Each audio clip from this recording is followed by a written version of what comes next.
انسان کو زندگی میں کبھی ایسے وقت سے بھی سامنا کرنا پڑ سکتا ہے جب اسے ہر خواب ٹوٹتا ہوا محسوس ہوتا ہے اور امید کی کرن نظر نہیں آتی۔ ایسے میں منفی سوچیں اسے چاروں اطراف سے گھیرے میں لے لیتی ہیں۔ اگرچہ آپ ہمیشہ حالات کو قابو میں نہیں رکھ سکتے، لیکن اپنے رد عمل کے ذریعے نتائج کا رخ مثبت سمت ضرور موڑ سکتے ہیں۔ انسان جیسی توقع کرتا ہے اسے ویسا ہی ملتا ہے، اس لیے امید رکھیں کہ ہر آنے والا دن آپ کے لیے بہترین ہوگا۔ ہمیشہ یاد رکھیں کچھ چیزیں انسان کے اختیار میں ہوتی ہیں جبکہ کچھ نہیں ہوتی۔ حاصل اور لا حاصل چیزوں کے درمیان فرق کرنا سیکھیں۔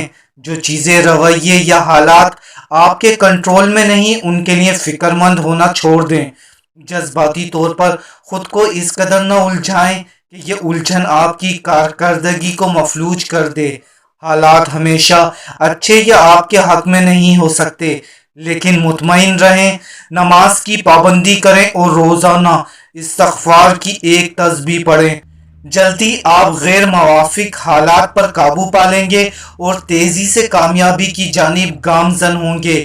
بعض دفعہ انسان ایسے امتحان سے گزرتا ہے جس کا تصور بھی نہیں کر سکتا، مگر مومن کی سب سے بڑی جاگیر اور سرمایہ خدا پر بھروسہ و توکل ہے۔ انسان مشکلات میں گر جانے کے باوجود اگر اپنے خالق پر ایمان کو مضبوط رکھے تو وہ خالق بھی اپنے بندے کو نہ تو کبھی تنہا چھوڑتا ہے اور نہ ہی بے یار و مددگار رہنے دیتا ہے۔ اس بات میں کوئی شک نہیں۔